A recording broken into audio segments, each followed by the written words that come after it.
Jacob, are you pondering what I'm pondering? I think so, Drew. But wouldn't more already disappear out of the holodeck? I think the only thing holographic is your brain. No, you fool, we're going to review an animated movie on this here podcast. Brilliant! No, wait. Why would anybody want to listen to two geeks like us?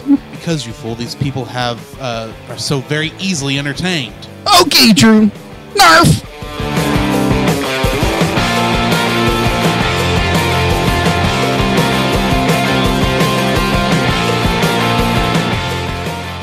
Hello and welcome to another episode of The Cellcast.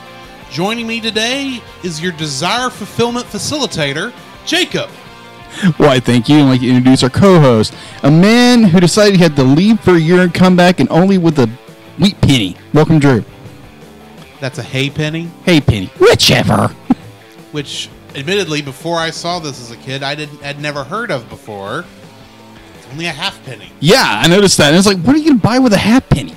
Well, apparently a lot. Burgers from the butcher, blintzes from the baker, something from the other guy, season tickets for the Lakers. Yeah, anyway, I can't remember what the third thing is right now. Either way. Anyway, how are you doing today, Jacob? Man, I'm doing pretty good. It's from the grocer. Anyway. There we go. It's been a long 2 days, let's say that. I can see that. Yeah, because we had a very interesting... We had a special recording yesterday for something that's going to be coming up here in the next month or next 2 months. Yeah. So keep an eye out for that. Yeah, that's going to be fun. It's a very... Something we... either way. Yes. Either way, cut that. We do want to keep that a little bit under wraps. Yeah. Yeah, that's going to be fun. Yes. We had a fun time in Studio B. Yes. So, yeah, work was pretty good. That was a lot of fun. Today, came home after not a long day, but I thought I was supposed to come in at 9, supposed to come in at 10, and I just wound up sitting, eating, and drawing for about an hour, which is not bad. Not bad. And then I wound up watching a YouTube documentary that really hacked me off. But I'm not going to go there with that because that's just sad and depressing. Believe me, folks, I already sat through his rant. You don't want to be there. No, you don't. But anyway. Either way, how have you been, Drew? Well, much like you, it has been a long 2 days. We had that bit of fun in Studio B the other night. Yeah. And Sunday was busy. Yes. And it doesn't look like it's going to slow down until Saturday. No, it doesn't. Yeah, this is it's going to be a busy week. But I'm still happy to be here talking about this movie. Exactly, which I was very, very surprised by. I'm happy that you liked it. So you're happy that I'm happy. I assume I'm happy that you liked it. Okay, we'll say that. Yeah. So what have you been watching? Oh. With how busy we've been so far, or how I've been busy and you've been busy and everybody's been busy, I got into watch one thing animated, and that was Gundam Wing Endless Waltz, the movie. The OVA version, not the movie version. Because apparently this is the OVA version, it's a longer, extended version of it. So makes sense. Yeah, it makes the story a little more filled out. And getting into more, I found myself more and more getting into more Gundam related shows, and how the fan doesn't like Gundam Wing, but it was the first series to come over to America that was airing simultaneously with the... Admittedly, I was never deep into the Gundam fandom. Yeah. Which I like how that rhymes. But I remember everyone and their dog talking about Gundam Wing when it came out. Oh, yeah. So the fact that you're telling me people don't like the show? Well, I think in retrospect. Okay. Because, everyone was head over heels for Gundam Wing when it first came out. And as more, Gundam-related material came out in the United States, people started to be like, this is nothing like Gundam. And so they started kind of bashing it a little bit. And Well, when you've got I still enjoy it. when you've got the greatness of Mobile Fighter G Gundam Oh coming out at the gosh! same time. Yeah, that was about a year later or a year earlier or something like that. But hey, G Gundam was better than SD Gundam. okay. You know, the one where the Gundams were robots that were about the size of children. Oh, yeah, that's right. That was weird. Yes, so Chibi. It could be a lot worse. Yeah, it could be weird. It could be very, very weird. Yeah. So, yeah, that's basically what I've been watching. What about you? Well, I haven't had a chance to watch much either. Yeah. But one of the things I did get in this last Sunday was a viewing of the original 1933 classic stop-motion movie. Yes. King Kong. Now, admittedly, as much as I love stop-motion animation, the impetus for jumping into this one right now is because we'll be recording an episode of that for our other podcast. Yes. Later this week. Yeah. Not that I know when that episode comes out. I think in March. Do not quote me. Yeah, something like that. Yeah. Yeah, But, I did fail to mention that we did watch, or I watched and you watched separately. Wouldn't watch. I know it's not animation related, but Birds of Prey. Yes. Yeah, watch that. It was that's an interesting review when we get to it. yes. But anyway, I enjoyed watching King Kong. It was an interesting movie. Yeah. I loved looking at the artistry that went into the making of that thing. Yeah. Because when you look at it, at first, admittedly, there's a part of you, after having been raised on post-70s filmmaking, Yeah. Cinema. that you look at the movie at first, you go, oh, this is cheesy beyond belief. Oh yeah. But then, for whatever reason, I guess I was just in the right mood going into this viewing. It's like, holy crap, look at all the work that had to go into making this. Oh yeah. I mean, agreed. Sure, the frame rate on King Kong is entirely different than the frame rate on the humans. Yes. But when you look at at how they move stuff back in and out, especially like characters. Oh yeah. It's watching the human film part go pass behind King Kong's legs, so when they come out the other side, they're actually claymation, so King Kong can pick them up. Watching all that amazed me. It's if you've never gone and seen the original King Kong, give that a look. The Blu-ray is an excellent restoration of the film. Yeah. Yeah, so go give that a look. It's a pretty decent film. Yeah, it pretty is. It pretty is. It's blah. Blah, blah, blah. Keep those pants on. I don't know what that is. Me either. That'll get cut out. Yes, hopefully. Maybe. If I remember to. Yes. We are far enough into the show I can forget. Yes. Oh, we're not medicine. Either way. Far enough. Yeah, far enough. Yeah, it's a good film. I'm right in the middle of it actually for that review, and when you have very limited time on what everything else you're doing, yeah, I'd be like, I cut it off, went to bed, and did other things. I'll probably pick it up probably like Wednesday afternoon. Okay. It gets really good when they get to New York. Oh yeah, But even the stuff in the forest of Skull Island is good. I've seen the film before when I was a small kid, but yeah, it's still a good film. It's still incredibly well done, and for the time period, 1933, impeccable. And this might sound a touch controversial. Oh my gosh! I think I prefer this to Peter Jackson's. Oh, but more on that episode. Yeah, we'll dive into the bananas on that one. Yes. I was going to make a Donkey Kong joke, but I can't think of one. So let's move on. Got it. What do we got in the news? All right. So, as probably most people know, that the Academy of Motion Picture Art and Sciences awards were held, or also known as the Oscars, were held last Sunday.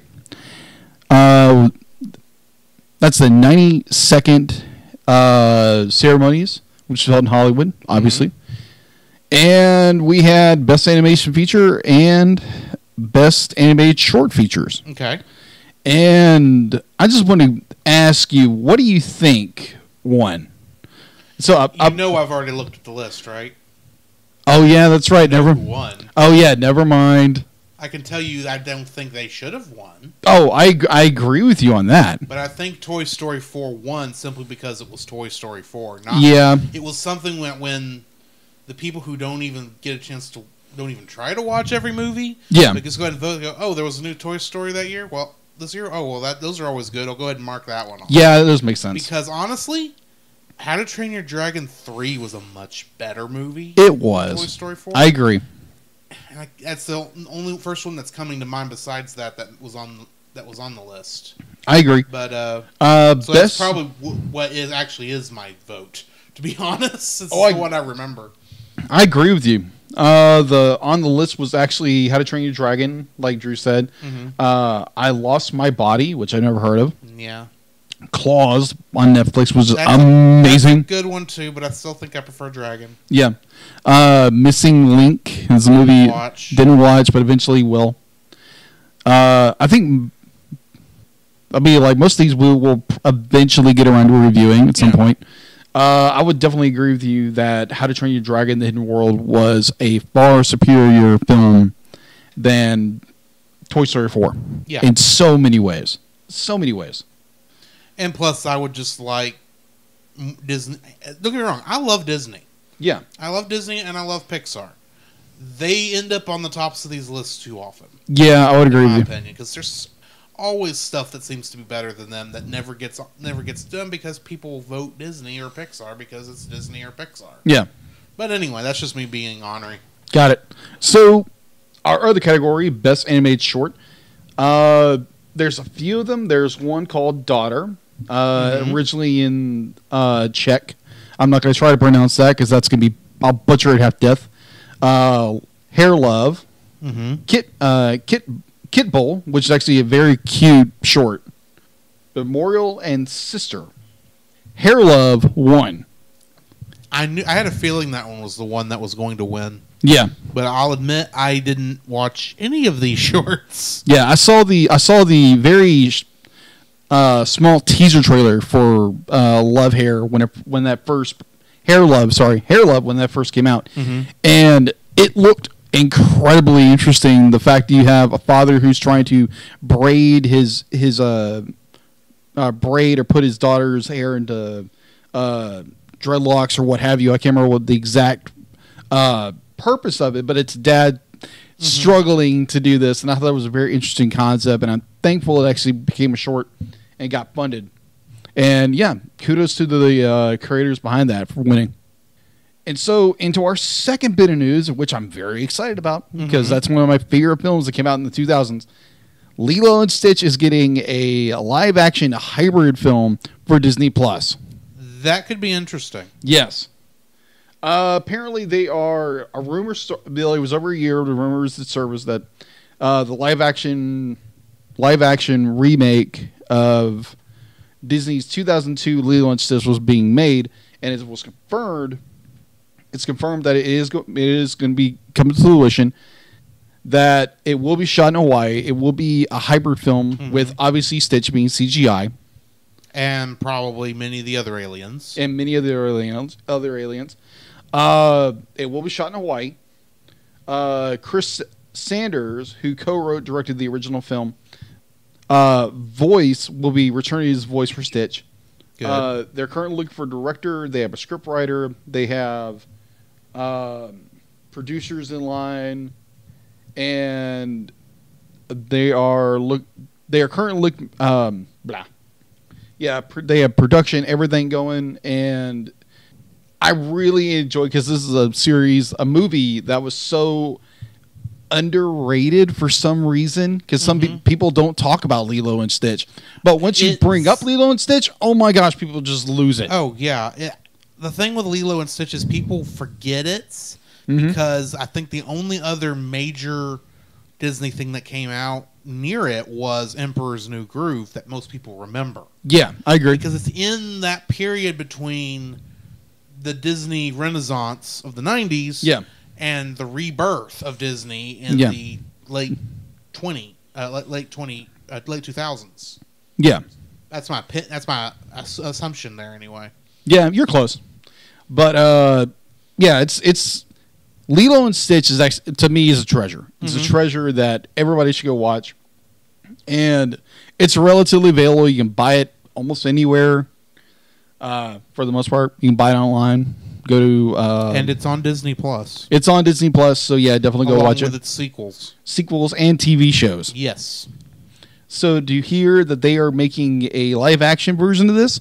Is going to be really, really cool. So, we were talking earlier about possible who would play who in this film. Yes. I want Samuel L. Jackson to play Cobra Bubbles. That just seems like perfect casting to me. Agreed.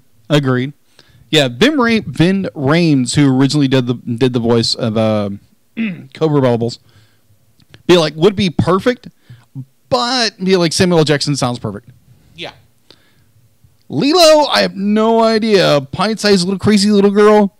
Who knows? Well, you got to get someone around that age. Yeah. And honestly, whoever they get to do that is probably not even acting right now. Who knows? Because she's in the movie. She's what, 5? About 5 years or old. 6. Yeah, she's like 5 or 6 years old. You got to get a really good child actress from that age. Yeah. That can hold that same level of cuteness. Yeah. And that look through what I'm assuming at least a year of filming. Because child actors are always hard to work around the school schedule with. Yeah, it also depends on who the director is. Yeah. Anyway. If you got Steven Spielberg to direct it, it'd probably go very easily. But either way. I did see one bit of news I thought was interesting. What would that be? Did you know that this week is the 80th birthday of Tom and Jerry? Ah. The original Hanna-Barbera cartoon. Yes. Oh, man. How much did you ever watch? I assume you watched Tom and Jerry. Yes. Growing up. But, yes. Well, let me ask you, do you know one that is your favorite? Pick out a favorite Tom and Jerry cartoon. No, I can't. I really can't. I remember one where it was the dog always kind of ran interference, or the dog got involved, and the dog beat the tar out of Jerry, right? No, it's Tom. Tom the cat. Yeah, because he's a Tom cat. That makes sense. Yeah, but the only ones I really that cling to memory is the ones where Tom gets the tar beat at him by the dog. I can't remember the dog's name.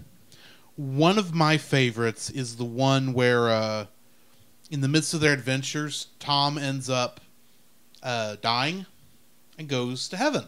Well, they won't let him in because all he's done is torment Jerry. So they send him back to Earth to get Jerry to sign a forgiveness note or something. What? No, this will make sense in a minute.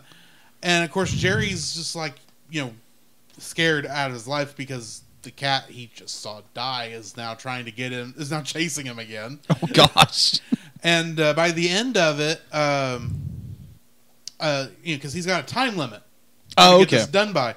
Well, kind of like Charlie. He does get it signed, but unfortunately, he doesn't get to the stairs in time to get back up into heaven before the time runs out. So he falls into hell. Oh, no. Come to find out, it's all a dream. Oh. But he's a little bit nicer to Jerry after. Yeah. By the end of that one. I would think Jerry so. Doesn't know why. So it's a funny episode. Oh, okay. I think I saw something like that at one point, because I think in our childhood B League, you probably saw every Tom and Jerry episode. My other favorite one that I always watched was the one where Jerry and his nephew flood this house and turn it into an ice rink. Oh, yeah. I remember that. That's a fun one, too. Oh, excellent. So, yeah, anyway. I suppose we should move into our spoiler-free review of Animaniacs, Wakko's Wish. Yes. What's your spoiler-free thoughts on this movie? This was so fun. Mm-hmm. This is such a fun little adventure. And to give people a little more background, a little more context, growing up, because my brothers loved Animaniacs. Mm-hmm. I hated Animaniacs. I thought it was the stupidest thing on the planet because I hated stupid comedy, or just comedy that made no sense whatsoever. and yet this makes more sense than you're giving it credit for. Yes. And like after watching this film, I was like, oh my gosh, I was being way too hard on this series as a kid. And I guess I was a little too harsh on a lot of things when I was a kid. Because I'd be like, oh, I had this high standard. Be like, things couldn't be stupid. But they had to make sense. There had to be a logical step to everything. There's logic. Yeah, oh, I know there's logic. I saw the stupid, slapstick and all that, and I was like, oh, this is not for me. This is so stupid. But I think with watching this film, it's changed my perspective on Animaniacs, and I'll probably eventually go back to rewatch a lot of those old episodes. Let me get you a list of stuff to give a try. Okay. There is some bad stuff in there still. Oh, yeah. But a lot of Animaniacs is good. Is good fun. Oh, yeah. I know there's a lot of good shorts. Oh, yeah. And there's with how much Animaniacs the writers got away with. Oh, yeah. Even in this movie. Oh, good night, yes. So, on that note, would you say this is for kids? Oh, most definitely. Yeah, because the quote-unquote adult jokes will fly right over their heads. Yes. But yeah, I first saw this movie on Cartoon Network because they played it on Cartoon Network like all the stinking time. Yeah. And I remember watching it there and thinking, this is funny, but by the time it had come out, I hadn't seen Animaniacs in years because of how television lives were. And I remember growing up loving Animaniacs and, of course, Pinky and the Brain. And I remember watching this movie and thinking, this is kind of silly. But then it's Animaniacs. It's supposed to be silly. Mm-hmm. Maybe I'm just overthinking it. And by the time you realize you're overthinking it, you start seeing some of its brilliance, I think. But yeah, it's a fun movie. If you've never seen it, go give it a shot, especially if you liked Animaniacs as a kid. Yeah. This movie will surprise you in how well it's done. Yeah. Yeah, I think my brothers might be my brother Jim especially would like, oh my gosh, Jacob likes Animaniacs. What happened? But watched it as an adult. That's what happened. Exactly. It has opened my eyes. Anyway. So I guess now we'll move into our spoiler-filled review of Animaniacs Wakko's Wish. The following is a spoiler-filled review for the movie Wakko's Wish. Listener discretion is advised. Animaniacs Wakko's Wish was directed and written by Tom Ruegger, who was the producer on Animaniacs itself, Pinky and the Brain, Hysteria, Freakazoid, Road Rovers, Batman the Animated Series, Tasmania, and Tiny Toon Adventures. We're tuning. We're all yeah, he was very much involved with Warner Brothers Animation at this time. Yes. Wow. Also directing this movie was Liz Holzman and Rusty Mills. They directed different episodes of both Animaniacs and Pinky and the Brain. This was, from what I could tell, the only time they worked together. It was also written by Nick DuBois, Eric Kress, Kevin Hopps, and Charles M. Howell IV. The music was composed by Richard Stone, who composed music for Tiny Toon Adventures, Animaniacs, Freakazoid, Pinky and the Brain, The Sylvester and Tweety Mysteries. There's a show you haven't heard of in a long time. Yeah. And Tasmania. Come to Tasmania. Yes. Come to Tasmania. The songs were written by Randy Rogel and Julie Bernstein. Yeah, I saw that. Mm-hmm. That was. Oh my gosh, that's one of the things that blew my mind with this movie. But anyways, do you know what they've been in? Because I missed that part when I was doing my research, so I was hoping you had something. Nope. Okay. Anyway, there are only 2 original characters in this movie. Really? The first was Perry Whitehead playing King Salazar. Oh. Our villain. And primarily what I saw he had done besides this was he played a lot of extras in a lot of television shows. Okay. Always that guy in the background you never really see. Understood. The other technically new character, if you want to call it that, was the narrator, which was Tom Bodette, Mm-hmm. who you might know as the guy at Motel 6 who will leave the light on for you. Yes. And apparently he's also got a lot of shows on National Public Radio. Ah, that makes sense. He has a good voice for radio. Oh, yeah. Everybody else is technically reprising their roles from the show. And double and tripling.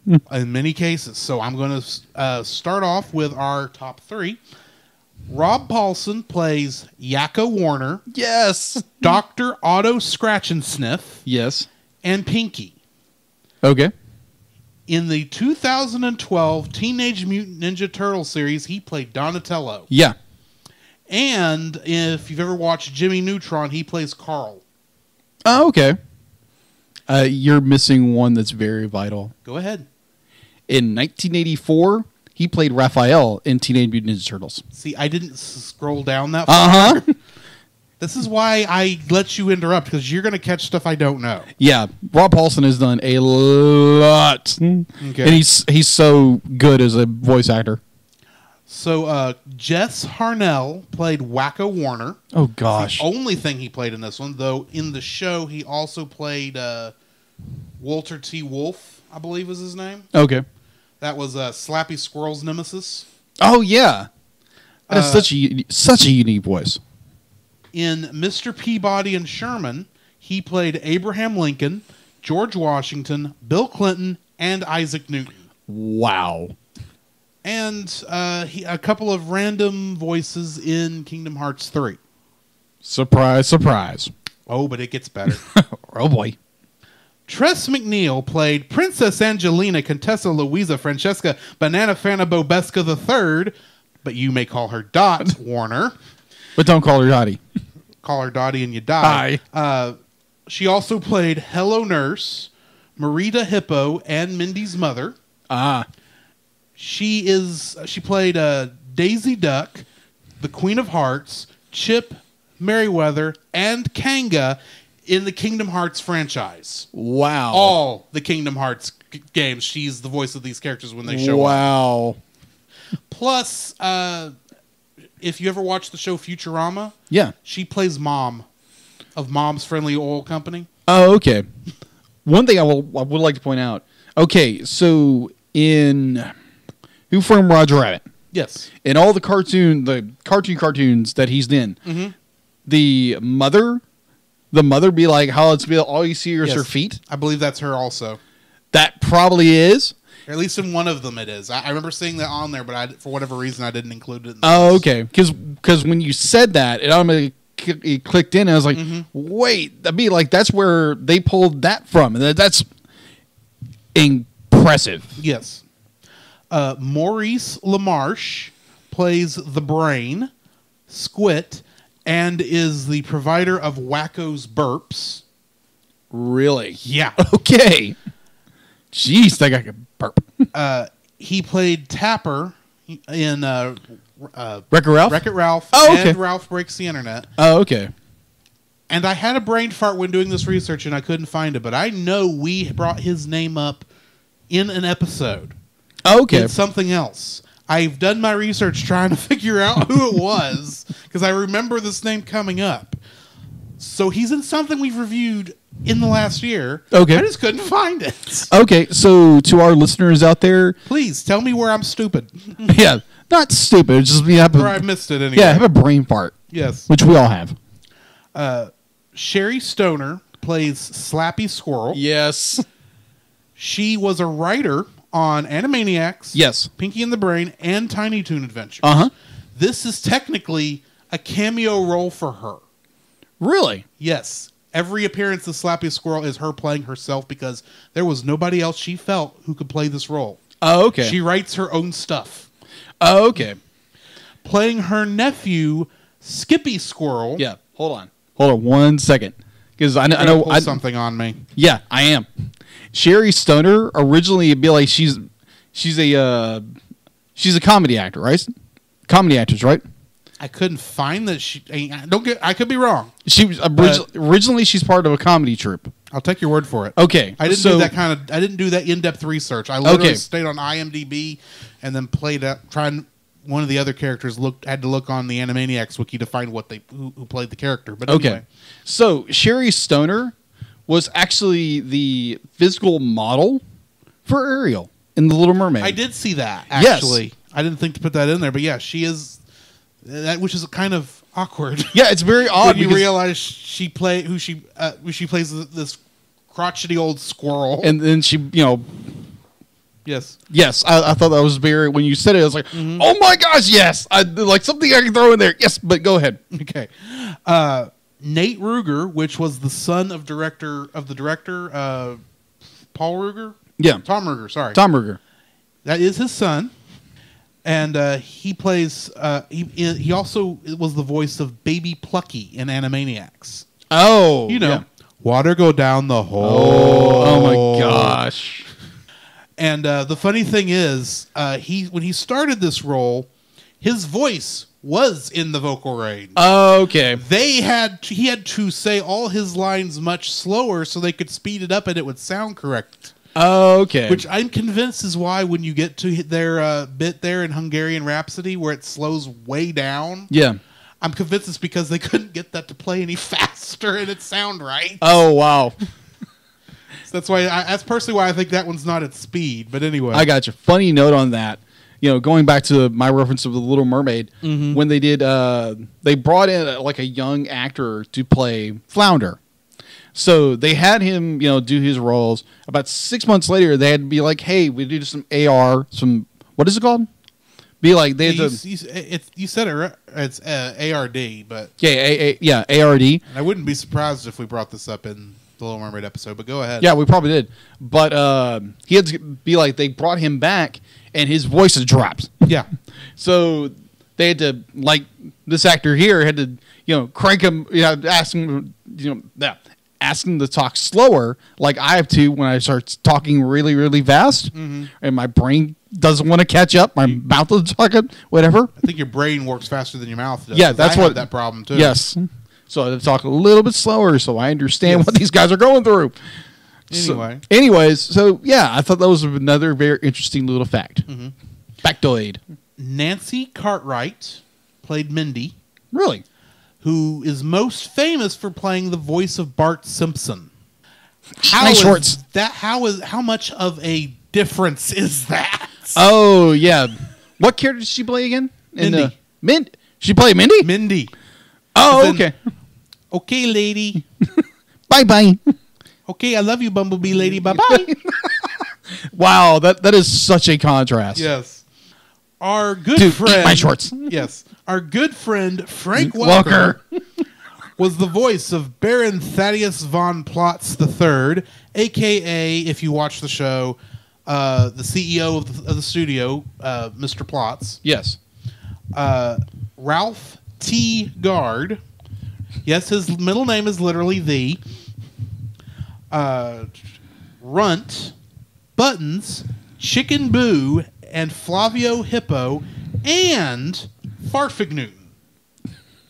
Go figure. Yes. He plays a dog.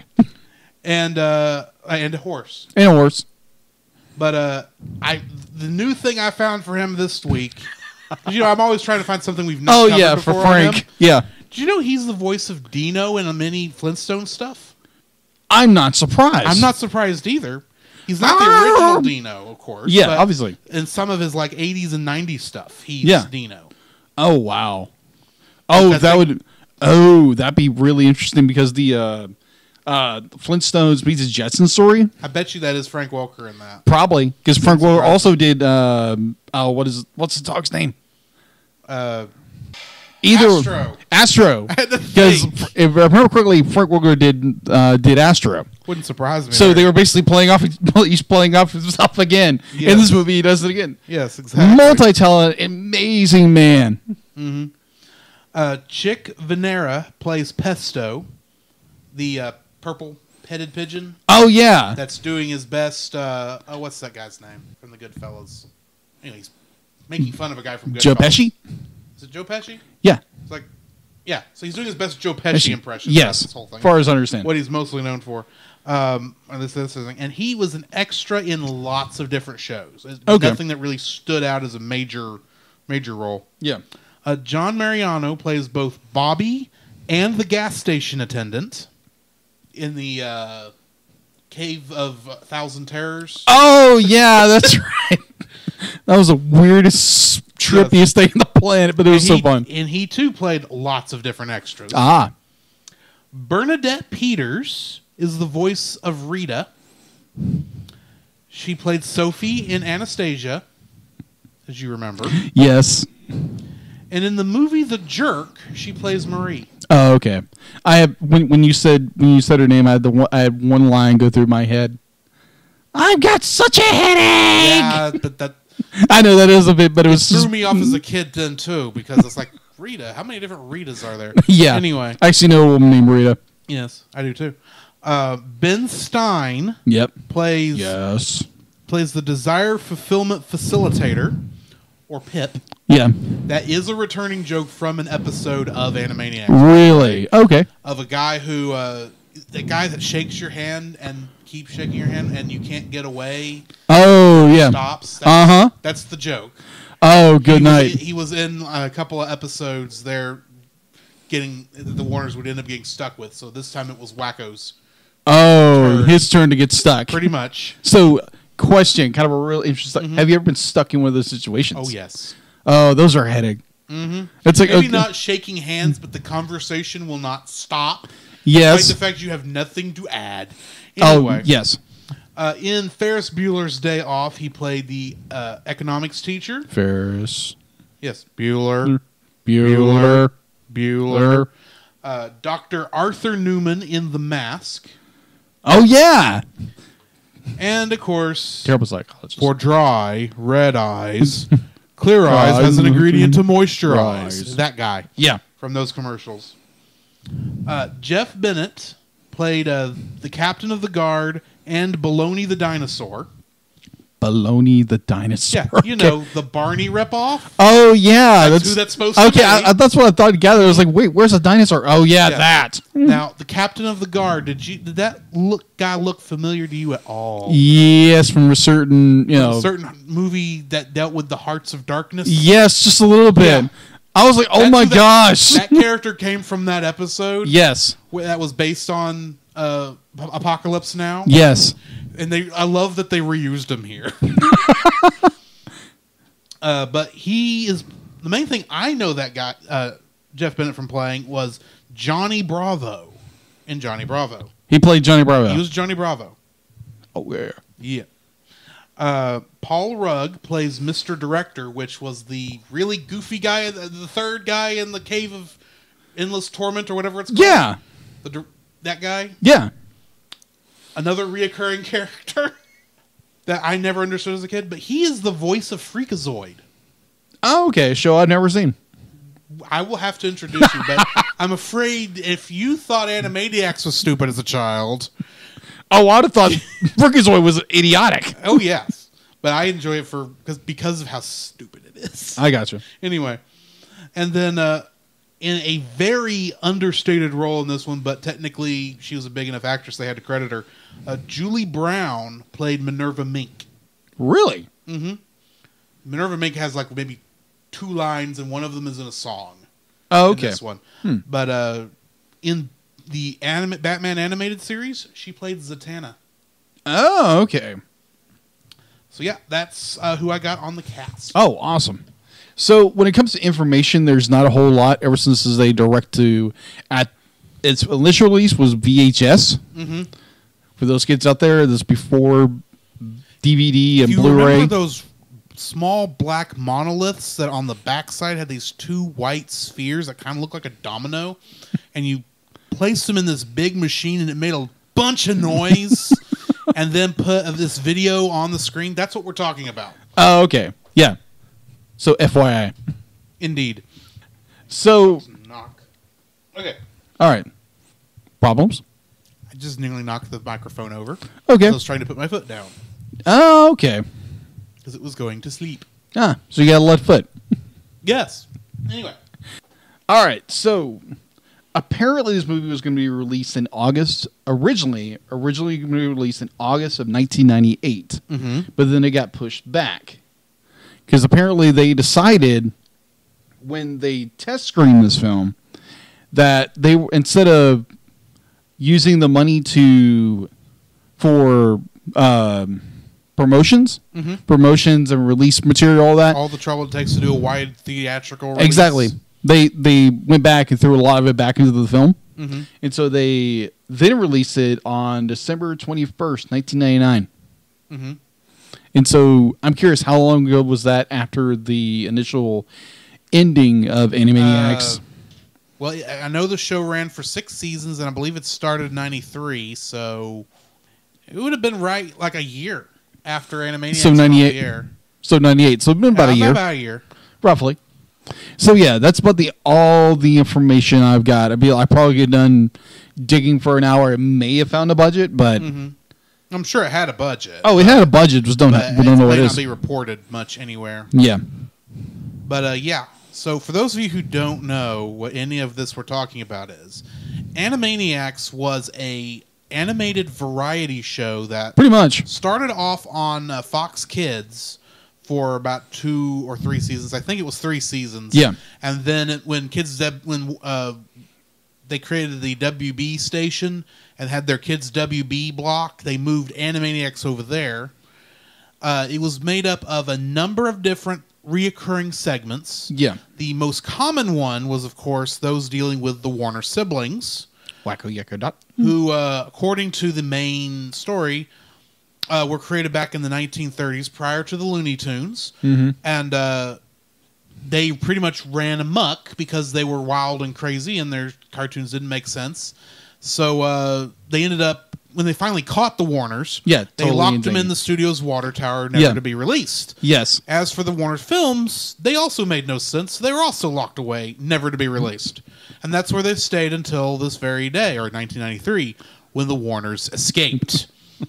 And so most of the show, for their stuff, it's split into 1 of 2 types of shorts. Yeah. Or skits. It's either they are running around the Warner movie lot and dealing with the likes of Dr. Scratch and Sniff, Hello Nurse. Hello Nurse. Yes, Ralph, and of course the CEO of the company of Warner Brothers was trying to keep them from destroying his studio and allowing movies to still be made. So that's one type. The other type, strangely enough, they're usually out like in a weird, different area, like France or Italy or somewhere like that. I'm assuming these are supposed to be the Warner's films that they somehow got filmed that was more newer since they're not in black and white. Yeah. Because they, like, for instance, there's one where they help Michelangelo paint the Sistine Chapel. I remember one of those.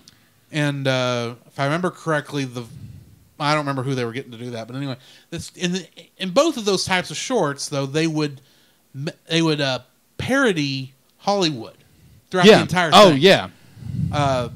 In fact, many of the characters that would be introduced to this are based on major Hollywood characters. For instance, like we talked about earlier, the captain of the guard in this movie is based on the photographer that's seen at the end of Apocalypse Now. Yeah. Because they literally did an episode parodying Apocalypse Now. Also, the Candlestick Maker, that character, she was a character that was created when they decided the Warners needed a nanny in an episode. Oh, no. So she's actually based on Sound of Music lady. What's her name? Oh. Also Mary Poppins. Yes. By her. It's based on her. Oh, okay. But they reused her model here as the Candlestick Maker. Yes. In fact, a lot of the extras in this are from different Animaniacs cartoons. There's like nearly every character model that they made for the show shows up in this movie somewhere. Wow. So, and many of the voices were reprised. Although for some reason the Austrian accent is missing from the Candlestick Maker in her one line, even though voiced by the same actress, which was Tress MacNeille. The other shorts would come up. Of course, she had Pinky and the Brain. 2 genetically enhanced lab mice who are trying to take over the world. Like usual. One is a genius, one is insane. I'll let you be the judge as to which is which. Oh!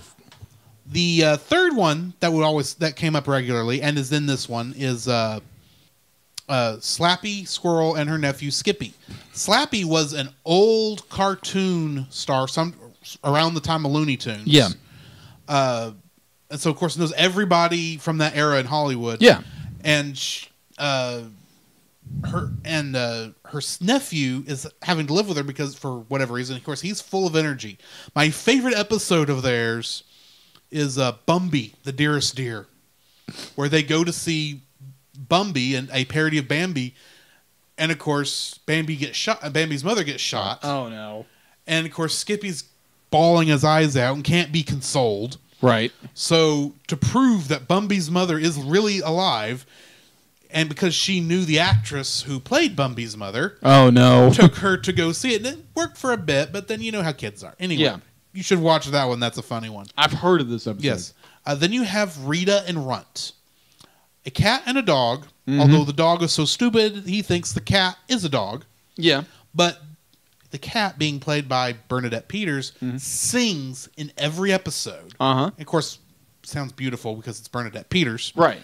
And their entire shtick is that they're trying to find a home. My favorite episode of theirs is Les Miserables, which is a parody of Les Miserables, and it's hilarious. And then, of course, you've got Mindy and Buttons, which are always those those cartoons about, the baby getting loose and somebody having to go and save it while it's walking around out in the wilderness somewhere. Roger Rabbit. Yeah, very much so. But that's what those are always a parody of. Yeah. And who have I missed? I think I've missed one. Pigeons? The Good Feathers. Good Feathers. The Good Feathers are parodies of gangster movies. Yeah. Most specifically, The Goodfellas. Goodfellas. But Good there Feathers. is a god pigeon who looks and acts a lot like Marlon Brando. No. So, yeah, those are the main ones that show up in here. There's a couple of background characters I want to hit. You have Chicken Boo. I'm assuming you saw the giant chicken walking around the background randomly for no good reason. I think so. He's at least in one scene and is in one of the songs. Oh, yeah, that's right. The entire thing of his is he dresses up like humans and pretends to be them, and most people don't recognize that he's a chicken except for that one guy. It's like, is anybody not noticing he's a giant chicken? And they're all and everything goes good until someone finally until the group recognizes he's a chicken. And it's funny. And then, of course, like I said, Minerva Mink makes an appearance in here. She's literally the show's sexy girl and stuff like that. I vaguely remember much Minerva Mink stuff other than people are always falling over her like she's Hello Nurse, and I prefer Hello Nurse because I'm not a furry. Yeah, that's true. If you have to be attracted to animated characters, I much prefer Hello Nurse. True. So, yeah. So, to get into... Now I've explained all that. Yes. Let's talk about the synopsis of this actual movie. All right. So, in the town of Acme Falls, there's a little town in the middle of Europe called Acme Falls. This is so interesting. Yes. It exists in the country of Warnerstock. Now, Warnerstock was rolled over by a good king, but unfortunately the good king died. And a corporate raider took over from the country of Tiktakia. Now, I'm going to stop here because if you're not catching a lot of what I'm saying here, this is a very thinly veiled adaptation of what must have happened when Time magazine bought Warner Brothers. Hint, Time Warner. But I was trying to do research on this to see if this is actually how much of this lined up, and nothing else other than the Tiktakia, Warnerstock, and corporate raiders. Actually matched up with anything. There was no. I thought maybe at least there was a guy named Salazar at Time magazine that took over for Warner Brothers, and I couldn't even find that. So there's that. But anyway, it's a nice parody. It's a nice parody. It's a great setting for this silly little thing. But King Salazar the Pushy was the corporate raider. And he took over the country and started getting... But he wasn't making much money because the foreign interests were not helping him at all. So he had to make money. So he heavily taxes the people of Warnerstock, I assume Tiktakia also, but most especially the good people of Acme Falls. and Poor little taxes them town. pretty much into non-existence. The tax collector there is a man by the name of Baron Thaddeus von Plotz. Right. And he has a constable named Ralph. And also living in this town are 3 orphans who were living in an orphanage till it closed down, and now they're living on the streets. They are, of course, Yakko, Wakko, and Dot. Mm-hmm. Well, everyone hates everything that's going on. They're all very, cynical and everything. But Wakko's saying, no, you gotta cheer up. Never give up hope. And, of course, so they hoped through the spring. They hoped through the summer. They hoped through the fall and hoped through the winter. When spring came around again, hope was starting to run out for their sister Dot, who was sick and desperately needed an operation. I'm getting to that. So Yakko stayed behind with Dot, and Wakko went out to go find his fortune. And the whole town waited for him to come back through the winter, through the spring, through the summer, through the fall, and he finally comes back that next winter and comes back with a grand total of 1 hay penny. Well, unfortunately, Baron von Plotz finds out about the newfound fortune in town, and of course, being a greedy guy he is, decides, Wakko has got income taxes to pay, along with a couple other taxes that get thrown in there, including calling the king a jerk tax. Love that one. Yeah. And, of course, all the taxes come up to 1 hay penny, which means his entire trip was worthless. Yes. Also around this time, a young mouse's heart turned to love, and he fell in love with a horse. Wasn't that brought up in an episode somewhere? There was an episode this came up in before, but this is definitely brought back here. Yes. Because admittedly, this is kind of, sort of in another universe, but also not. Okay. You're just supposed to take what's happening at face value and just assume these are all callbacks. Anyway, so Pinky apparently fell in love with this horse named Farfignutin. Brain is not too happy about this, but is trying to still come up with a way to, take over the world, because that's what the Brain is always trying to do. Or in this case, the kingdom. Well, start with the kingdom, then the world. Yeah. So tiny steps. Tiny, tiny steps. Little mouse steps. Yeah. So all that's happening. Yakko, Wakko, and Dot go to their semi-water tower orphanage thing right there next to the tracks. And Dot asks her brother Yakko to tell her the story of how, essentially, this fairy tale-like story of how she was born. Yes. If you want to hear that whole story, watch the movie, because I'm not about to repeat it. But you should know it ends in the classic Princess Angelina, Contessa, Louisa, Francesca, Banana, Fofesca III bit. Yes. Call her Dottie and you die. Aye. Yes. Used to great influence later, but we'll get to that. Yes. So, Wakko, distraught, looks up to the sky and decides he's going to try and make a wish on the wishing star. So, he happens to pick the right star. First person in history to finally pick the right star. And his desire fulfillment facilitator comes down, named Pip.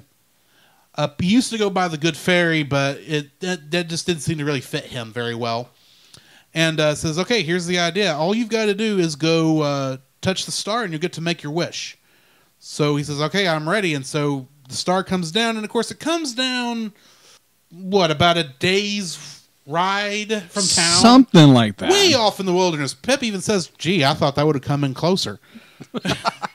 So, instead of the 3 leaving right that second, they wait till morning. Yeah. And then instead of just leaving before a lot of people get up and find out what they're doing, they go into this big song and dance telling the entire town what's going on. And, of course, they all have to leave town. Oh, yeah. Except for Pinky and the Brain, because really they can't really follow too well right now. And Pinky's a bit distraught that Farfignutin was used by Dr. Scratch and Sniff and Hello Nurse to go off for the wishing star. And he's kind of heartbroken, but Brain reminds him, I've got a way to get us there before the rest of the group. Yes. He literally constructs Da Vinci's air screw helicopter with some slight modifications. Yeah. And they'll end up chasing after the group. Oh, yeah. Well, that's hysterical by itself. Oh, yes. As they are heading that direction, all the king's horses and all the king's men stop Baron von Plotz right in his tracks and bring them to the castle. And King Salazar asks, what are you doing? It's like, why are you going after this star?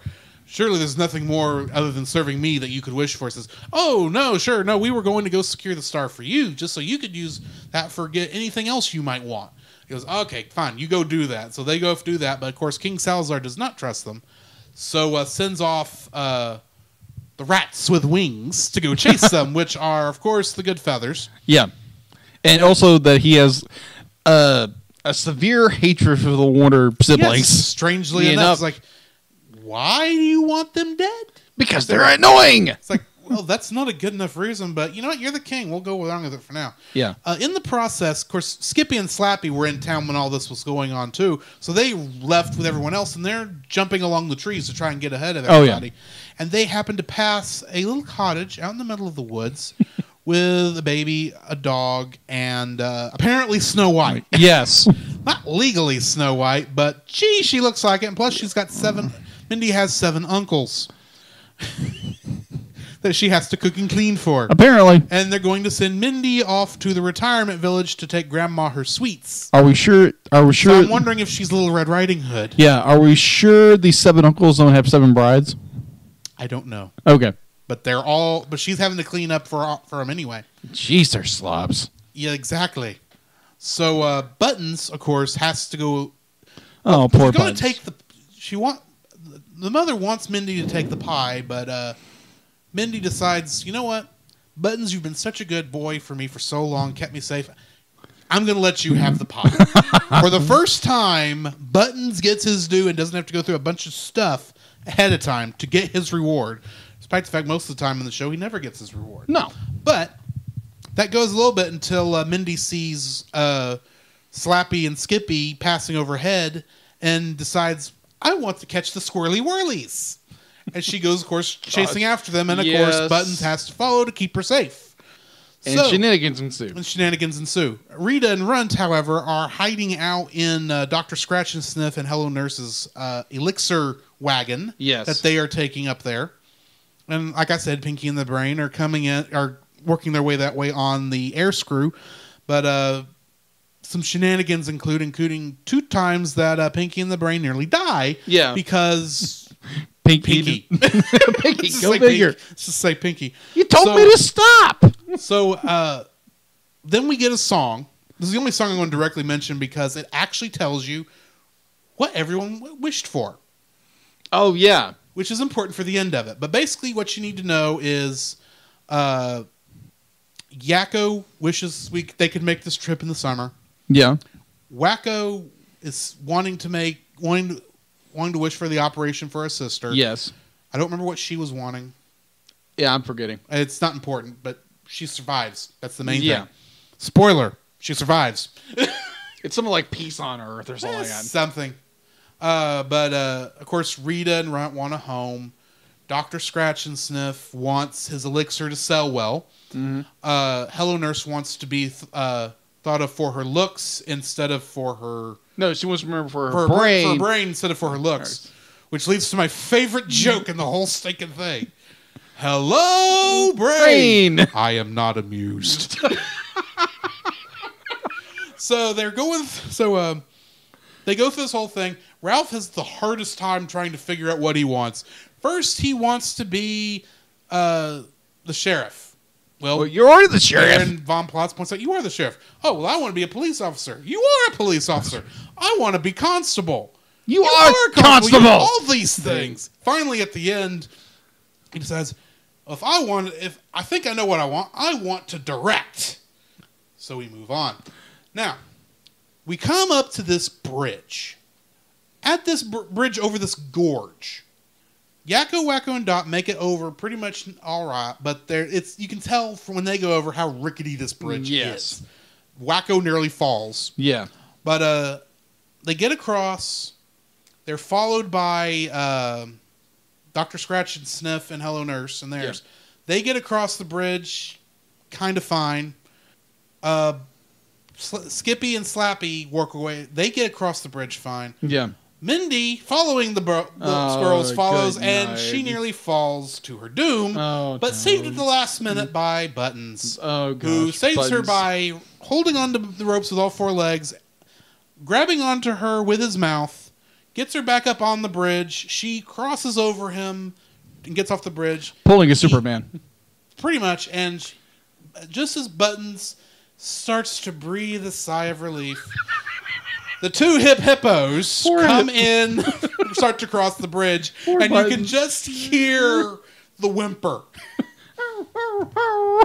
The good feathers flying along, catching up to them, and because they're too busy fighting and carrying on everything, crash right into Pinky and the Brain's air screw, and they fall to their doom.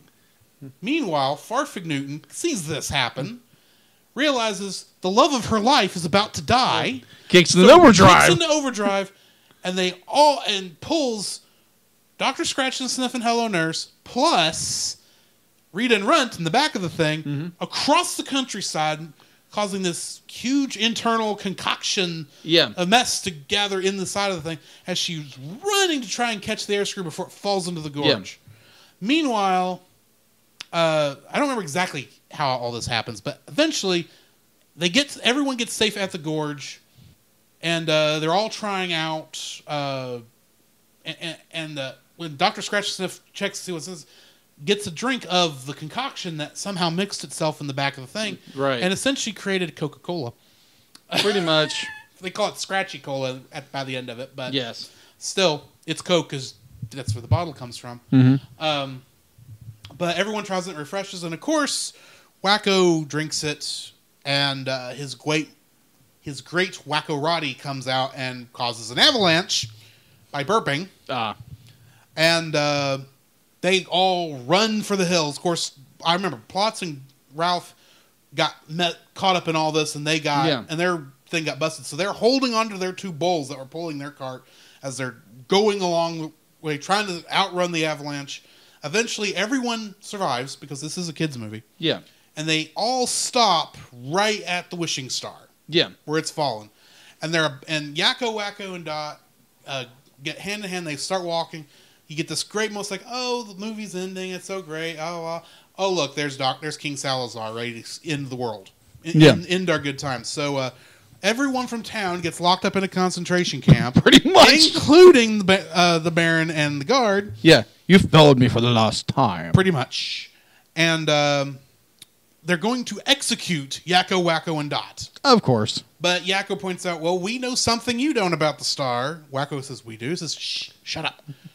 And says, we know secrets about the star, and, you'll have... we ought to go talk about what these secrets are before you kill us. So they take it to this random frozen palace that happens to be out in the middle of nowhere that King Salazar apparently has. That's never explained where it comes from, and I don't care. Maybe it's Elsa's palace? Maybe. You don't know. It does kind of look like it now that you say that. Yeah. But anyway. So after this big thing, sends them through the Cave of Eternal Torment or 1,000 Horrors. Yeah, something like that. I don't remember the exact name, but it goes through the 3 worst things the Warners hate, which include Mr. Director, which is this overly energetic Jewish-esque style director. Yeah. Based on a character, but based on somebody. I just don't remember who. Yeah. A gas station bathroom that hasn't been cleaned in years. Full of cockroaches. Yes. And last but not least, Baloney the dinosaur. Oh, gosh. Run him over! So it's like, so they come back and says, will you speak now? Says, yes, don't send us back in there. Says, okay, so what's the secret? Well, it's not what you wish for, it's how you wish for it. And, of course, everything is so literal. But eventually, King Salazar comes to the realization that they're playing him. Oh, yeah. He says, okay, I'm going to execute you. I'm going to figure this out for myself. Well, as they're heading out there, the captain of the guard falls for Dot's cuteness and, quote-unquote, misses. And the cuteness, man. The cuteness is too much, man. Yeah. So they are running to the star. The captain of the guard at least does his civic duty by going and telling the king that they've escaped. And the king orders his men to fire on the Warners. And it appears Dot has been hit. Yes. In a giant explosion. She asks in her final moments, asks Yakko once again to tell her the story, and she apparently passes just as she gets to the "Call me Dottie, and you will die." And of course, everyone's now mad at King Salazar because he killed the cute one. You killed the cute wrong man. Wrong. No one's noticing that Wakko is no longer at the party. He's running towards the star as fast as he can. Yeah. King Salazar just barely catches. Chase after him. Go get him. And too late. He gets to the star with the cannonball behind him. And all of a sudden, I'm feeling better now.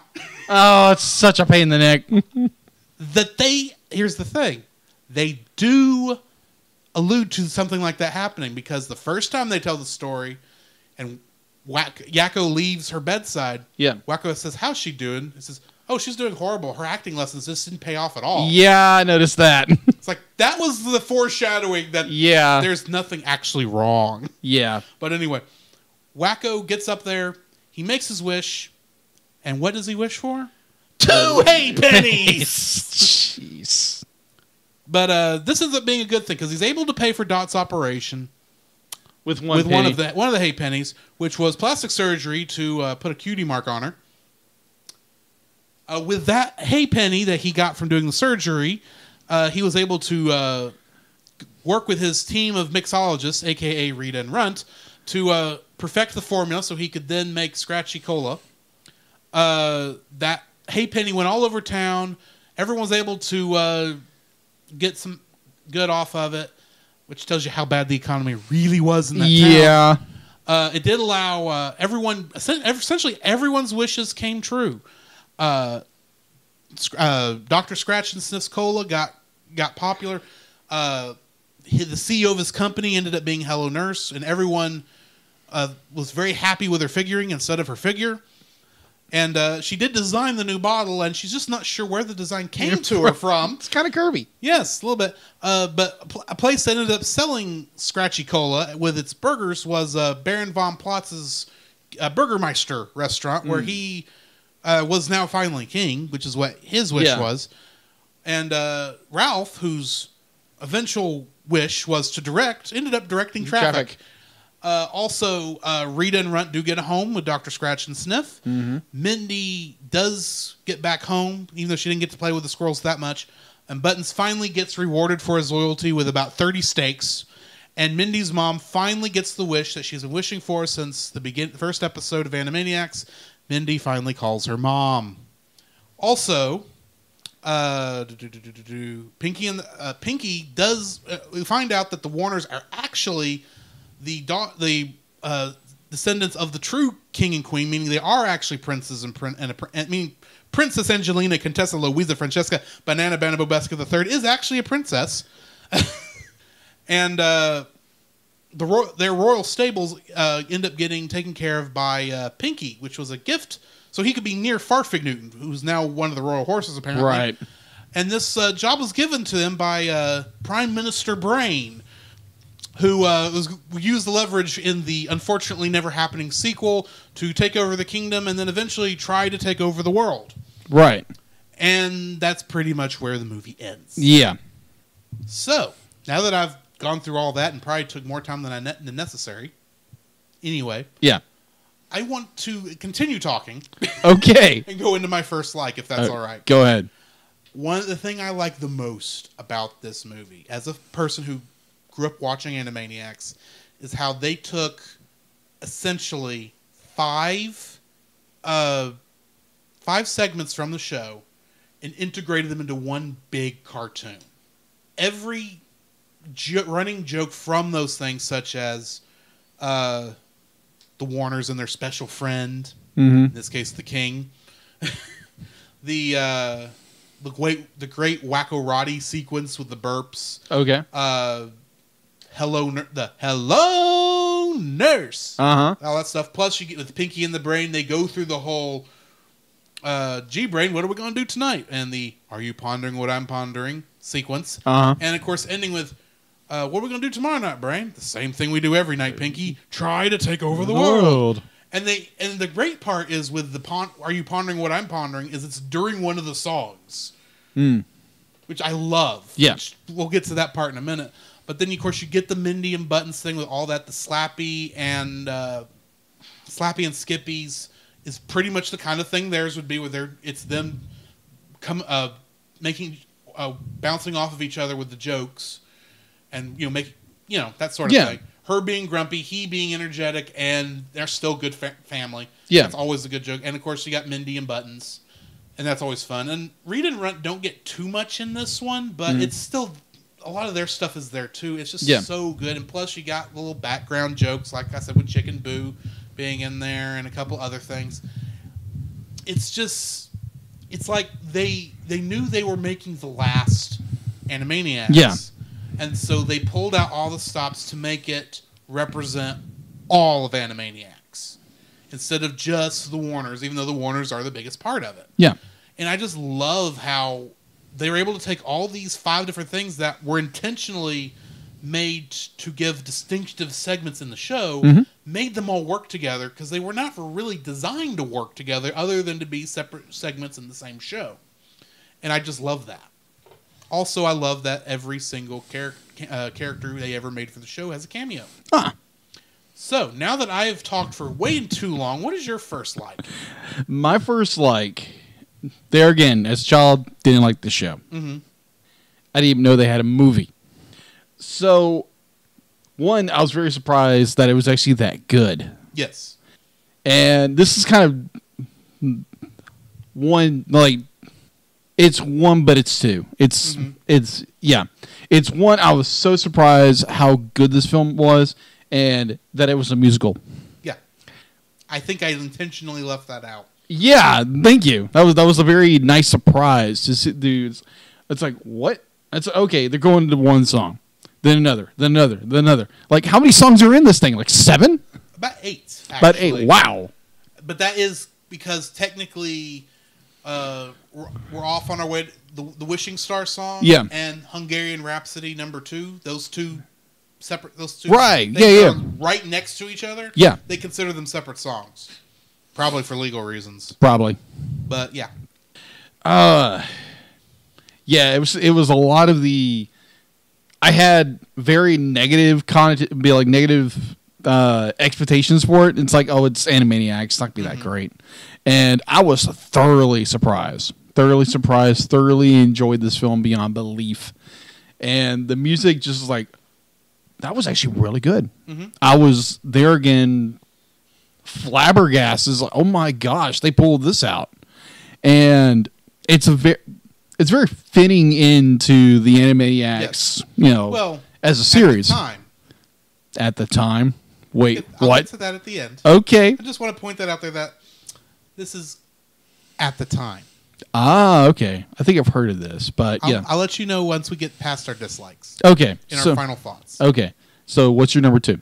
My number 2, Hungarian Rhapsody #2. That song. Right. Here's the thing. That is a classic Looney Tunes, or classic cartoon song that's been used forever. Right. But as far as I know, it's never had words put to it. And if it has, I guarantee that's not been put to it to this point. Because if you look at the lyrics, it is longer than any song in this movie.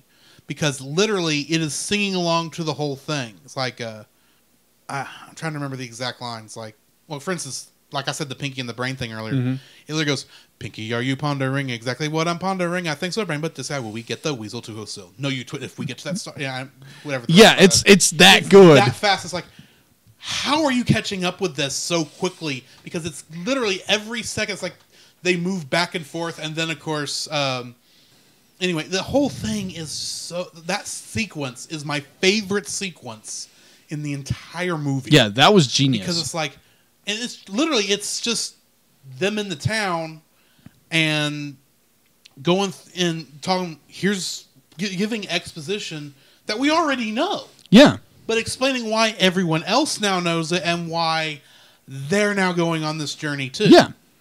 And that I do like. That whole sequence is just so entertaining. It's like, holy crap. I can't imagine. Admittedly, there's not even much animation-wise to this scene. Yeah. But it's still, how they handle it is so good. But anyway, yeah. What's your Okey-dokey then. 2? My number 2 would actually be the medieval telling of the story. Of this throwing into like a European medieval time period, and just the amount of detail they go into this thing. It's crazy. The fact to be like the Warner stock and TikTokia, the whole bit. I was like, oh my gosh, they went there. It'd be like, did you catch that all of the TikTokia military there all had clocks? Yes, I did. I did notice that. As symbols? Oh yeah, just the amount of detail they went into this medieval world, the background paintings of just the castle, or the medieval castle. It's like, oh my gosh, be like, can I have that as a painting? Or like just put that somewhere and like, oh my gosh, that's amazing. The story itself, the town, the Warners, they're secretly princes and a princess. Yeah. And it's like, okay, the very classic story, but told very much in an Animaniacs style, and it's done perfectly, and I enjoyed that tremendously. What is your number 3? My number 3 question. I just left my brain. My number 3 is, I know I brought this up a second ago, but the continuation of running gags that don't necessarily even need to be in the story, but they keep them going. Like, the Cave of 1,000 Terrors, or whatever it's called. That is the most surreal sequence in the entire movie. It's the only one that I feel really breaks the fourth wall. Yeah. To a huge extent. Because they're literally just 3 callbacks to moments in the show that I'm assuming you didn't even get half the reference, other than Barney, disgusting, and who is this weird guy? Yeah. Pretty much. But it reminded me, oddly enough, of what is it? Batman Mask of the Phantasm scene. Yeah, that's what it reminded me of so much. It's like, oh, this is really interesting. Yeah. But and then of course you've got Chicken Boo in the background there. Right. Which I didn't know who that was. It was like, okay, it's interesting. I'll admit, because the thing about Chicken Boo is, the reason I find it hilarious that they included it is because he's just there in the background. Yeah. Just like it would be in the regular show. If they were going to have Chicken Boo be in this weird town in the middle of a medieval winter era. Right. I could very much see that as a thing. Now, admittedly, we don't get the actual thing where they realize he's a chicken and then try to chase after him and kill him like they normally do. But he's there. And then the thing I like the most about the continuation of these running gags. Right. Buttons finally gets his due. Yes! I love that. Buttons is a character who... he goes through heck. Yeah. Throughout this entire movie. First, Mindy first shows him love and devotion by giving him the pie. Oh, yeah. That part, if it had stopped there, I would have been happy. Because it's like, finally. The dog gets his due. The dog gets his due. But no, we get a great Buttons and Mindy cartoon in the middle of this thing. Yeah. And gets back, and they finally say, okay, since we're finally granting everybody's wishes. While we're not because of the setting, we can't technically say all the characters are finally getting what they're looking for. Yeah. They've been looking for through the whole show. We're going to at least try and give it. So you get Buttons finally getting rewarded, not being called a bad dog at the end of the episode like he always was called. He was finally rewarded for his loyalty. With steaks. Mindy finally calls her mother Mom. Yeah. Which is like, to some degree, that's just a cool thing. Yeah. That's the running gag. It's like, because Mindy never calls her mom. Just calls her, lady. Mm-hmm. Got the whole thing. And it finally says Mom's like, oh, that's so nice. That finished. Rita and Runt finally get a home to live in. They're not just continually strays out in the middle of who knows where. And yeah, Pinky and the Brain don't take over the world. But do you really want them to? No. And they're in a position I think Brain would prefer anyway to taking over the world, even if he won't admit it to himself. Yeah, he's in a police authority now. Yes, he's he essentially is in control of the kingdom. So now it's just, one more step to taking over the world. And plus, I think he prefers trying to take over the world than he ever will actually controlling the world. Yeah. But and then Brain gets to hang out with his lady friend. Yes, Pinky does. Pinky does, what I meant to say. With Farfig Newton. That is a weird name. It's based on a character from an old Volkswagen commercial. Oh, okay. Stick figure guy. That's where the name came from. Oh, okay. But literally, the name is Far, F-A-R, Fig Newton. Wow. Okay. Yeah. Farfig Newton. Farfig Newton. And, yeah. Farfig Newton did appear in Pinky and the Brain short on Animaniacs during the last season. They were with Animaniacs before they got split off. Yeah. And then there was there was a picture of Farfig Newton that Pinky had. Yeah. In a couple episodes too. So that's where that comes from. This is actually the second time Farfig Newton has been in the show. Really? In any case. And in this case, in the first one, he was voiced by Rob Paulson. Of course. And this time he was voiced by she is voiced by Frank Welker. But yeah. Huh. And it's just, and of course, like I said, the fact that everybody finally, at the end of this movie, finally got what they want. Everything comes to a nice close to close out the show, in a sense, for now. For now. Okay. What was your third like? My third like would be the animation. Mm-hmm. Apparently, like I said before, they originally were going to make this a theatrical run. But they decided to be like, oh, we're not going to spend the money on advertising. Let's put it in the animation. And they sure as heck did. Mm-hmm. Oh, my gosh. Some of the sequences where we get almost like a 360 turn of like the Wakko, the Warner's sleigh or something like that. Yeah. How they pan into it. And there's actually an early 3D sequence I caught this time when they're in the bedroom. Yeah. As Yakko's telling her the story. Oh, yeah. That was so genius. You can look at it and go, okay, those are 3D models that are kind of painted to look like they're animated. Yes. But it's still there. Yeah. Yeah, there are so many scenes of where we get this great camera rotation around or there during the avalanche and where the Warner sleigh comes apart and they start using different parts of it and all these amazing camera shots of overhead shots and be very shots you would never think they would actually use in a cartoon. Just, oh my gosh, that was insane. I was slack-jawed at some of it. I was like, oh my gosh, they took the time to do that. Yeah. So, yeah, that would be my number 3 is the animation, the amount of effort and time they put into some of those amazing sequences and just some of the sequences that were just more very, would normally just be played very normally are just oh my gosh, cinematically, animation-wise, is so brilliant.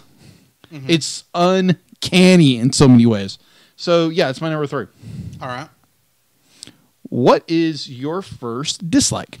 Well, if you remember on that last one, I said that one of my likes was the continuation of these running gags from the show. Yeah. Mm-hmm. There is one running gag that they used that didn't turn out as well as I liked because it was kind of, I'm not going to say it was traitorous, but it was kind of against what the running gag was. Okay. That was the Wheel of Morality. Oh, yeah. In the show, because the censors required them to have a little bit more education of content, they made this Wheel of Morality where they would come out and find out what the moral of this weird, wacky show is. Yeah. And it was always some nonsense thing, but it was just enough to, keep the censors happy. Yeah, appease them. It'd be like, it's like they go to the Wheel of Morality. They do the whole joke, Wheel of Morality, turn, tell us the lesson that we should learn. Yeah. It prints out the little thing, and Yakko would read something like, you can lead a horse to water, you can lead a horse to water, but can't make him drink, or something stupid like that. Yeah. Sometimes it's even nonsense, but it's it has nothing to do with anything. Yeah. Is the joke, and of course they say, what is, they comment on it, stupid little thing, and it was a very fast thing. It was kind of the cool thing they would do just to pad out a couple seconds at the end of the show. Yeah. Well, in this movie, they have the Wheel of Morality return at the end of the song. And for once, the Wheel of Morality's moral fits what's happening. Right. When you're blue and you're trying not to mope, you gotta cheer up and never ever give up hope. Now, don't get me wrong. Love the message. Yeah. They shouldn't have used the Wheel of Morality to do it. Because just as a fan of the show, the fact that this one stupid running gag that has nothing to do with anything, is used seemingly creatively to end the song and end the show with actually giving the moral of the story, it ironically completely destroys the point of the running joke in this one instance. Right. That's just my thoughts on the matter. So yeah, that's my first dislike. Okay. Mine are more nitpicks. Mm-hmm. Okay. So my number one, there again, this being Animaniacs, you can't take anything seriously. No kidding. Nothing. Because you have this amazing setup of, okay, Dot is sick with something, and it turns out it's a cosmetic thing. Yeah. And all these little things is like, oh my gosh, brilliant setup, and it's like, oh great, it's a stupid pratfall. Great. But I'll be like, they're gonna be like, I think that's genius. I agree with you, it's genius, but I'm just like, man, come on. Just like, you had this perfect thing, and just like, you made it into a joke. I understand you're a joke show, but man, come on. So can I defend that? Oh, yeah, I understand you're going to. Oh, yeah. So here's the thing. When you go to watch a superhero movie, the fact that the superhero is probably going to win in it, does that really destroy any sad moment that occurs throughout it? No. Why would it here? Because here's the thing. This is a comedy show. Oh, yeah. Admittedly, I'm going into it having seen a lot of Animaniacs as a kid, so I, to some degree, know okay, they're going to be fine at the end of this thing. Oh, one way or another. Yeah. So, to me, knowing, even with it being a joke by the very end of it, which I think was still a great joke, yeah, does not take away, for me anyway, how sad the second telling of the story. Oh, yeah, that was when they set that up, I was like, "Oh, that's great." But in the back of my mind, it's like, "This is gonna be a like a fake out. It's gonna be a joke." And it's just like, I can't take you seriously. I can't cry for you because I know you're gonna make a joke out of it. I don't know why you're going into something called Animaniacs and expecting a serious story. I know. I wasn't expecting anything serious. Right. But they would throw these serious elements in there. It's like, oh my gosh, this is really. It's like, wait, this is Animaniacs. But never mind. Think about it. As much as you don't like how they handled it, yeah, they foreshadow that that's what's going to happen. Oh yeah, I agree. It's an obvious joke. Yeah, and the reveal that she's actually fine. Yeah, is done at the perfect time. Because it's just right there at the ending of the song, just as Wakko gets in there, and for a split second, you think he's already made his wish. Yeah, that's what I thought. I was like, oh, he made his wish. Never mind. The fact that he's making another wish goes, wait a minute. So she was acting there, she's still sick. It's like, what's going on with the surgery thing? Yeah. What is this thing they're trying to do? And it's like, oh, it's cosmetic surgery to implant a cutie mark. I'm thinking, that's right there in her character. That is her character, that she would go through all this stuff just to get a stupid pimple put on her cheek. Right. Yeah, there again, not watching Animaniacs as a kid, it's just like, I understand it's a comedy. I get it. Yeah. I get it. It's a funny, slapstick, situational comedy. But at the same time, when you put those kind of elements in there that are like, oh my gosh, but like really interesting, good story beat points. Are you saying you don't appreciate serious humor? Yes and no. Humor that takes a serious moment and at the last minute shows you how absurd the moment is. How absurd the moment really is. I agree and disagree. I can understand not liking it. Yeah. That's fine. I understand that. Yes. But I still, this is exactly what I was hoping for. Yeah. In many ways. And so, yeah, I understand it not being your thing. Yeah. Don't get me wrong there. It was still funny. It was still a very funny show. It was just, you just wish it was a little more serious. Yeah, he took those serious elements, made them a little more serious. But yeah, that's my number one. Okay. Couldn't they take it just a little more seriously? Either ways. What's your number 2? 2. The next number is 2. My number 2. There are a couple spots, as much as the animation is very good here. Don't get me wrong. Agreed. There are a couple spots where you can tell they took a couple shortcuts in the animation, where it's literally a couple of repeated sequences, or they cut before the tough animation would have come in. Oh, yeah. It's just a couple of those spots. Don't get me wrong, because there's a lot of good stuff in here. Oh, yeah. But there's also some stuff that's like, okay, for instance, the weirdest part is we had so many times where they rotated around stuff, like the bed. Oh, yeah. The sled there at one point. But then you get to Pinky and the Brain in their air screw. Yeah. And it does that rotation where it goes all the way around while they're flying. Mm-hmm. Admittedly, that's going to be tough up there because you've got a lot of background and you've got a lot of that's got to rotate. It's a lot of stuff to try and get timed in. And they just don't quite get it right. I agree. Kind of crunchy is the best term I can think of. Yeah, you can see what they're doing, and to some degree, knowing the limitations at the time, you kind of appreciate you're seeing this weird thing because you see this in a couple things. It's not just here. Yeah. And you know it was a tough thing to do, and it's the kind of thing nowadays they would have no trouble with doing. But trying to do that perspective by hand, that's a little weird in there. And then there's a couple spots where the animation's missing just a touch of polish. Yeah, it's the best way I know how to. I agree with you on that. It's one of those things where the animation is great, except for those points where it's like you could have done a little better here. Yeah. You know? So, and I think I say this a lot when I'm trying to reach for dislikes. I understood. But yeah, it's just there's a couple spots where you can see the edge of the budget. I gotcha. It's the best way I know how to put it. Understood. So what's your second dislike? Okay. There again, this one's a nitpick. Wakko lied about his wish. No, he didn't. Yeah, he did. He wished for a hay penny and he got a hay penny. No, he never. He wasn't. He said he wanted to wish for an operation for his sister. Exactly. But he was able to do that with the hay penny. Yeah.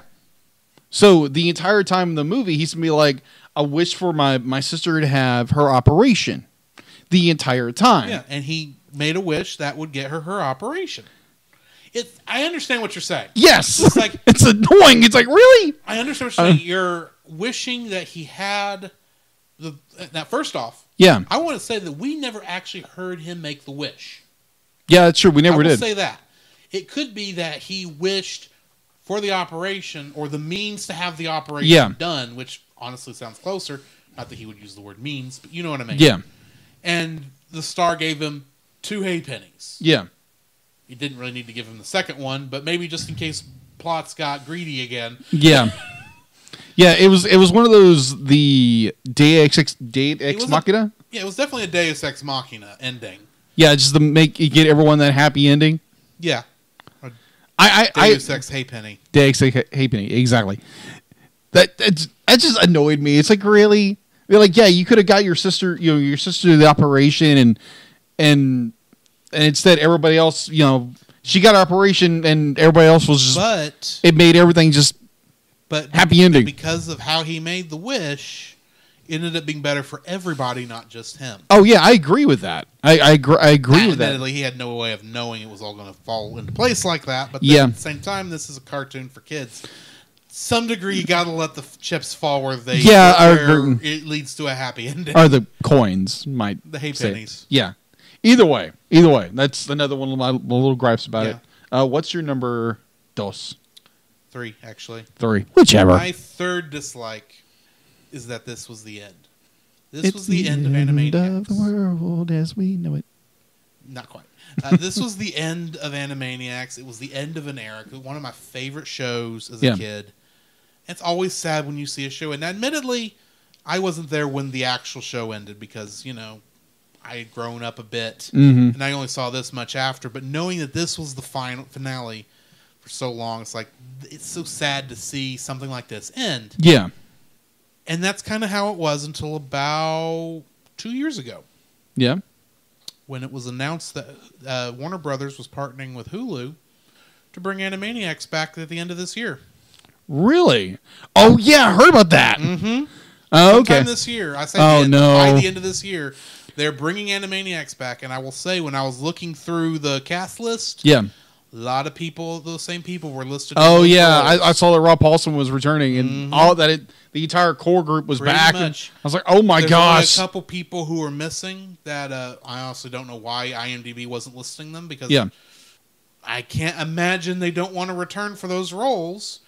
But, yeah, it's... That part I am happy with, but the fact that for a while this was the end. Yeah. As far as we know, it's the end. And it literally ends with essentially the last shot of the theme song. Yeah. Where they're doing that last bit where the camera's above them and they're singing and everyone's kind of rotated around and they're all got their hands up. That is the literally final shots of the opening sequence, including having Pinky and the Brain being held up by Slappy. Yeah. And that's a cool little cameo thing, but the fact that this was the end and they were literally going out the way they came in. Yeah. It's sad to see that happen. You hate to see that happen, but you're also so glad when it comes back, and pray beyond all shadow of belief that it will be the same magic we had before. Hopefully. Well, so yeah, what was your third dislike? My third dislike, and now I know this is stretching it. Like stretching it beyond belief, cartoon logic stretching. Mm-hmm. The Warner sled never slowing down while everybody else slowed down. I was like, I understand you have a sail, but most of the time that sail's not operating at the time. And how do you know? We never saw the wind. Yeah, you can't see the effects of the wind. No, you can't see the effects of the wind at all. But yeah. But it drove me nuts. You're mad at the lack of physics. Yes, I'm mad at the lack of physics. Okay, I can live with that. Like every other character had to struggle to get there, and all they had to do was just ride along and sing their merry songs. And besides the bridge. Yeah, they did have to pull that across the bridge because apparently snow was the one thing stopping them. Yeah, exactly. My thought was okay, is this all downhill? But it's not. No. It's downhill, uphill, downhill, uphill. Be like, you will lose momentum at that point. I know, again, this is cartoon logic I'm talking here. Yes. But it drove me nuts that they were the only ones not having problems. And they were also the only one not being pulled by an animal. Yeah, exactly. That was in that situation. Even the birds had problems. Yes. But not the Warners. Into flying screw. But yeah, they're screw. Yeah. And of course, the only problem Pinky and the Brain had, besides the sudden bird invasion, the birdemic, as you might think of it, was the fact that Pinky took Brain literally when he said "stop." So he stopped. Okay, Brain. You idiot! Anyway. Continue your thoughts. Yeah, that's about it. Just I was really stretching for that one. Just the lack of physics in it. And I understand this is cartoon logic and it's fun, it's zany, it's Animaniacs. But I was just like, okay, they have to do something besides when they first start out be like Yakko and Wakko are pulling it. Mm-hmm. And otherwise, they're just cruising the entire time. Doesn't matter if they're going to sail out, doesn't matter if they're road there, admittedly, or anything. They're just chilling. You'd think they'd at least do the joke where Yakko and Wakko are blowing into the sail. Oh, least. But yeah, they don't even do that. Oh, there was the one where Wakko be like, he lets go of the rudder. Mm-hmm. Like towards the end, I'm like, oh no, he let go of the rudder, it's gonna go loose. Yeah, and it never does. I'm like, well, they're in the middle of a song sequence at that point. So yeah, exactly. I'm thinking you had musical logic taking place. I know, but it drove me nuts. Anyway, what is your? I already did. Yeah, it was your number 3. So yeah. That's right, because we've gone a different order. So you're thrown off. I understand. I was so befuddled. Sorry. So I'm going to give this movie an 8. Giving it 8. Okay. I'm giving it an 8. It's not perfect. I don't expect it to be perfect. And there's nothing of serious note in this movie. Don't get me wrong. It is a fun movie. Agreed. It is a great ending to a great show that I'm glad is not actually the ending to the show. Yeah. It just took a 20-year break. Yeah, pretty much. Pretty much. And I'm glad to see it coming back. It's just a fun show. I enjoy it. I'm mostly knocking it because